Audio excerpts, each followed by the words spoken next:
Remember when Marvel games used to be everywhere? Well, that era's coming back. Faster than anyone expected. What to do, Durag Nation? Forget superhero fatigue and game cancellations. Just in the next year, there are 10 superhero games coming out, and half of them are from Marvel. The MCU might be shaky, but the future of superhero games is not, as there are some potentially all-time classic Marvel games arriving so fast, they could have saved Quicksilver in Age of Ultron. So today, I'm going over 8 of those Marvel games that need to be on your radar in 2025 and beyond. All confirmed, no rumors. So if you're excited for new Marvel games to play, Hulk smash that hype button to share the news, or leave a dislike if they're all trash. We're starting in the Big 2-5 with some sweet nostalgia for all the unks out there. Marvel Cosmic Invasion. If you ever put a quarter into an arcade machine or want a fun action game you can play with your friends, this is for you. Developed by Tribute Games, the geniuses behind Teenage Mutant Ninja Turtles Shredder's Revenge, this brings back the glory of 90s arcade action. Marvel Cosmic Invasion recently shadow dropped a free demo on PC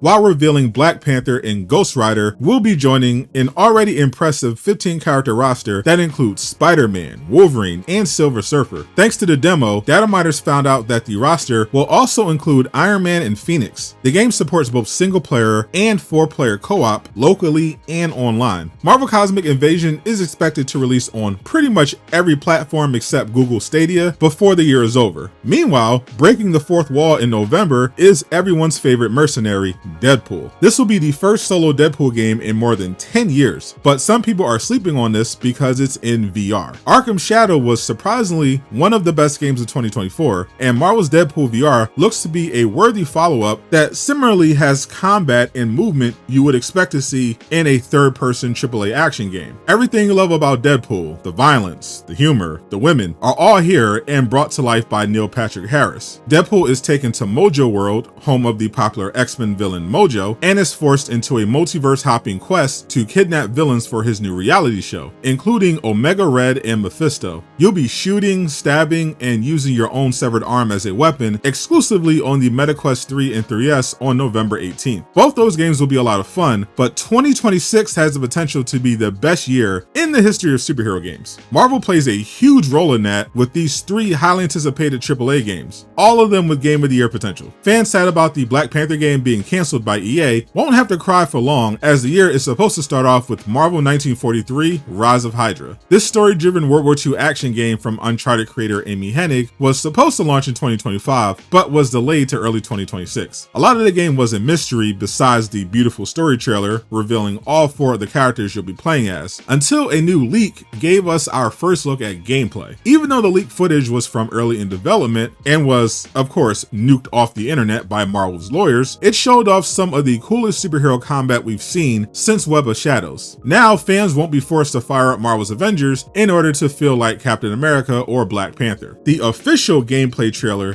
didn't show up during the recent State of Play or New York Comic-Con, so all eyes will be on the Game Awards in December, where we should be getting a release date and pre-order information, since early 2026 means they're targeting between January and April, so the marketing better start soon if they want to dodge GTA. Fighting game fans are also feasting in 2026 with Marvel Tokon Fighting Souls from the legendary Arc System Works, the studio behind modern classics like Guilty Gear and Dragon Ball FighterZ. This launches exclusively on PS5 and PC, and like the massively successful Marvel Rivals, is bringing the Eastern anime style to your favorite Marvel heroes, which has a pretty interesting roster so far that includes Ghost Rider, Spider-Man, and Doctor Doom. A closed beta was held in September that I sadly could not get into, but the people that did couldn't stop glazing how it was both approachable for more casual fighting game fans while offering a ton of skill expression for veterans. But by far, the most hyped superhero game of the year comes from, of course, Insomniac Games. They gave us some of the best superhero games of all time with their Spider-Man series, and now, despite being hit with one of the worst cyber attacks of all time, they're ready to drop Marvel's Wolverine only 3 years after the launch of Spider-Man 2. Their 5th game in only 8 years, confirming they only hire actual superheroes to work at this studio. Wolverine will be Logan's first solo game game since the iconic X-Men Origins, and the new gameplay trailer confirms the Insomniac version will be just as brutal as that one, with a guaranteed M rating. Wolverine is on a personal mission to recover his lost memories, which will take him across Madripoor, Canada, and Japan to battle some of the most iconic villains from the X-Men series, including Omega Red and the Sentinels. This will be a semi-open world action game, closer to God of War Ragnarok than Spider-Man 2, so expect a more story-focused game without the usual open world filler we've come to expect, which works just fine for me. Wolverine is dropping exclusively on PS5 in the fall of 2026, and you can wishlist it right now in the store. Wolverine will also have some sort of showcase in the spring of that same year. It's worth mentioning Insomniac might also be revealing another of their upcoming Marvel games at this showcase, a spin-off starring Venom, which is rumored to be launching in 2027 with the PlayStation 6. Venom technically isn't confirmed though, since we only know about it from the same insiders who also knew when Wolverine would be launching. But a 2027 game we can confirm is Marvel's Blade. The Daywalker is finally stepping into the spotlight with his own mature, single-player third-person action game. Marvel's Blade is being developed by Arkane Lyon, the studio behind the Dishonored series and Deathloop. After the reveal trailer at the Game Awards, they've been building hype by releasing concept art, and so far it looks like their signature, more cartoony art style is a perfect fit for a game based on a comic book character. Marvel's Blade is set in a quarantine section of Paris where a supernatural emergency has flooded the city with vampires. As Blade, you'll be hunting them down, but according to leaks, how you battle the vampire threat will impact the story, since Arkane is said to be bringing back a version of the morality system they used in their Dishonored games, which makes the story both more personal and adds a lot more replay value, since you'd be able to unlock different outcomes by changing your decisions on extra playthroughs. Marvel's Blade is being published by Xbox, but in case you missed all the news the last few years, that basically means Blade will be releasing on all major platforms and the much more expensive Game Pass. According to Arkane's financial reports, they are targeting November of 2027 for the release. But Blade isn't the only massively popular Marvel hero with a solo game potentially launching in 2027. We could be getting Marvel's Iron Man. Motive Studios, the talented team behind the Dead Space remake, is hard at work on a single-player, third-person, open-world action game starring Tony Stark. The game was first leaked by Jeff Grubb back in 2022, but despite having a playtesting phase not long after the official announcement, we still don't know much about the game and haven't even gotten a teaser trailer. Most of the new info we know about Iron Man has come from official job listings, which is how we know it's being built in Unreal Engine 5. One very unfortunate piece of news came from Insider Gaming, who revealed that EA's decision to force Motive Studios to help with the development of Battlefield 6 caused a slowdown in the game's development, which is why I think a 2027 or 2028 release window seems more likely than the originally leaked 2025 or 2026. Fans were also worried Iron Man was going to be canceled like the Black Panther game, but EA confirmed Iron Man is safe for now, and they plan to release at least 2 other Marvel games after Iron Man, though I'm sure the future of those games will depend heavily on the amount of success Motive has with their Tony Stark simulator, especially because of EA's new ownership. If the release of Marvel's Iron Man slips into 2028, that's going to make it an insane year for superhero fans, because that's when we can expect Insomniac's highly anticipated sequel, Marvel's Spider-Man 3. So far, Insomniac has separated each of their mainline Spider-Man games by 5 years, and lead voice actors Yuri Lowenthal and Najee Jeter have confirmed the game is in development, which we also knew thanks to the 2023 cyber attack on the studio. Fortunately, the criminals weren't able to get any important details on the game. The voice actors didn't reveal too much since they're afraid of those Marvel SWAT teams, though I was happy to learn Miles will not be returning with the Adidas suit in Spider-Man 3. But we do know a decent amount of what to expect based on Spider-Man 2. Peter is on a temporary break to help get his life together so he doesn't end up living on the street, while Miles is protecting the city as the main Spider-Man. But he'll be joined by new hero and potential stepsister, Cindy Moon, the Korean spider hero in the comics known as Silk. Though we can safely assume Insomniac will avoid the whole pheromone thing that makes Cindy and Peter want to get sticky whenever they're in the same room. Spider-Man 3 is also setting up the long-awaited debut of the Green Goblin. After it was revealed Norman Osborn was so angry that Spider-Man couldn't save the world from Harry without putting him in a coma, he visited Dr. Octavius in prison to find out his identity. Doc Ock, though, wants nothing to do with Norman, but did reveal he's got his own plans to deal with Spider-Man, a final chapter, if you will, which is of course a reference to a very crazy comic book storyline involving Green Goblin, magic, and a secret society that I'm sure Insomniac will change a lot to fit their own story. Norman was also able to finish the Goblin Serum, which he intends to give to his son, but I'm assuming he'll end up taking it himself for one reason or another, and that will be how he transforms. But one of the things fans have been wondering about Spider-Man 3 is what Insomniac will do with Carnage. Insomniac was planning 2 major story DLCs for both Beetle and Carnage, but appears to have canceled them due to the cyber attack and the need to make sure they don't fall behind schedule on Wolverine. But that doesn't mean we won't see this content again. Data miners found cut content in the files for Spider-Man Remastered that didn't make it into the game, like Lizard, who we of course know ended up being a villain in Spider-Man 2. So we should expect Beetle to end up in Spider-Man 3, while Carnage might be moved to their Venom game as the final boss, or used as DLC for Spider-Man 3 instead. But I highly doubt both are truly canceled. Speaking of canceled, crazy people actually thought PlayStation was shutting down Insomniac's Wolverine game. Unfortunately though, a lot of potentially incredible superhero games never made it into the hands of players, but there is still hope that we see some of them again. I broke down 7 of them. Click the video on screen to learn more. And a huge shout out to everyone supporting me on Patreon. Join for free so you never miss an update.